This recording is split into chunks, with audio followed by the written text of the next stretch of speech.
We provide you the platform to turn your dreams into reality. Give wings to your aspirations with KR Mangalam University. 25 जून की तिथि जिस संविधान के निर्माण को लेकर के, जिस संविधान को लागू करने को लेकर के भारत ने अनगिनत बलिदान दिए थे, जिस लोकतंत्र को लेकर के विद्यार्थी हो या युवा, महिला हो या पुरुष, समाज के प्रत्येक तबके के व्यक्ति ने अपने आप को हर स्तर पर बलिदान देने में, किसी प्रकार का सहयोग देने में किसी प्रकार की कोई कोताही नहीं की। बाबा साहब भीमराव अंबेडकर ने तमाम अपमान सहने के बावजूद अपनी पूरी ताकत के साथ, अपनी पूरी बुद्धिमत्ता के साथ भारत के संविधान का जो ड्राफ्ट तैयार करके भारत के नागरिकों के लिए दिया था, उस संविधान का गला घोंटने में कांग्रेस की सरकार को कोई समय नहीं लगा। प्रश्न ये उठता है कि क्या कोई व्यक्ति देश से बड़ा हो सकता है? जो पाप कांग्रेस ने और तत्कालीन प्रधानमंत्री के रूप में श्रीमती इंदिरा गांधी ने 25 जून 1975 को किया था, अपनी सत्ता बनी रहे। इस देश के क्रांतिकारी नारा देते थे, तेरा वैभव अमर रहे मां, हम दिन चार रहे न रहे।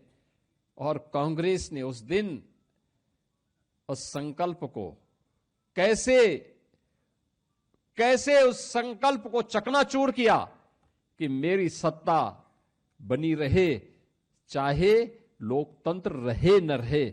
और यह करके कांग्रेस ने आज ही के दिन 50 वर्ष पहले भारत के संविधान का गला घोंटने का काम किया था। भारत के संविधान का गला, ये भारत के नागरिकों के साथ, हम भारत के लोग का जो संकल्प भारत के संविधान के प्रेम्बल में प्रारंभ होता है, उन लोगों की भावनाओं पर कुठाराघात था। उनके संकल्पों को चकनाचूर करने की एक कुत्सित चेष्टा थी। कैसे प्रेम्बल तक में देर रात्रि में उन्होंने संशोधन करके धर्मनिरपेक्ष और समाजवादी शब्द जोड़ करके भारत की आत्मा पर कुठाराघात करने का कार्य किया था, संविधान की आत्मा को चकनाचूर किया था। ये किसी से छुपा हुआ नहीं। और अफसोसजनक तो ये कि पहले आम चुनाव के बाद बनी हुई तत्कालीन पंडित नेहरू की सरकार से लेकर के लगातार जब भी कांग्रेस को अवसर मिला, कांग्रेस ने बाबा साहब भीमराव अंबेडकर और भारत के संविधान को अपमानित करने का कोई मौका गंवाया नहीं। याद करिए, अभी 2 दिन पहले हम लोगों ने डॉक्टर श्यामा प्रसाद मुखर्जी जी का बलिदान दिवस के कार्यक्रम में भारत माता के उस महान सपूत के प्रति हमें श्रद्धान्वित होने का एक अवसर प्राप्त हुआ था। कश्मीर भारत का हिस्सा बना रहे, एक देश में 2 प्रधान, 2 विधान और 2 निशान नहीं चलेंगे। देश की आजादी के बाद भारत माता की किसी सपूत ने नारा दिया था, वो डॉक्टर श्यामा प्रसाद मुखर्जी थे।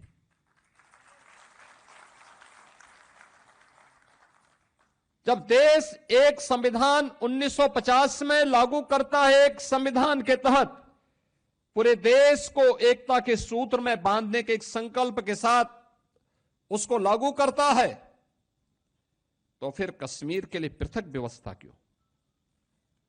डॉक्टर श्यामा प्रसाद मुखर्जी जी ने यही तो बोला था, यही तो प्रश्न उठाया था, और इसके लिए उन्होंने अपना बलिदान दिया। कश्मीर में धारा 370 लागू करने का पाप ये कांग्रेस की सरकार का पाप है।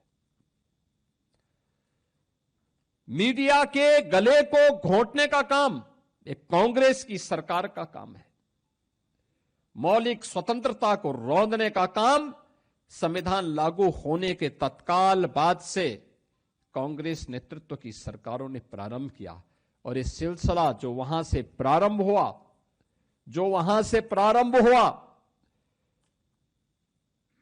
1952 रहा हो,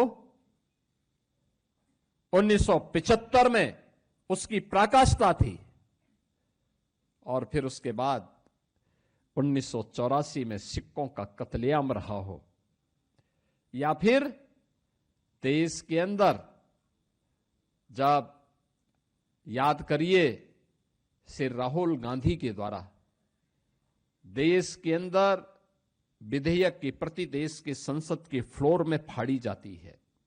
ये सभी कृत्य अलोकतांत्रिक हैं, संविधान का अपमान करने वाले हैं, भारत के महान स्वतंत्रता संग्राम सेनानियों की भावनाओं के विरुद्ध आचरण करने वाले हैं और इस कृत्य के साथ कांग्रेस का इतिहास जुड़ता हुआ दिखाई देता है। जहां भक्ति है हर शब्द में, कथाओं में छिपे हैं दिव्य रहस्य और ज्योतिष देता है जीवन को दिशा। धर्म से जुड़ी हर बातों को जानने के लिए हमारे चैनल स्तुति को सब्सक्राइब करें। चैनल पर जाने के लिए इस लिंक पर क्लिक करें।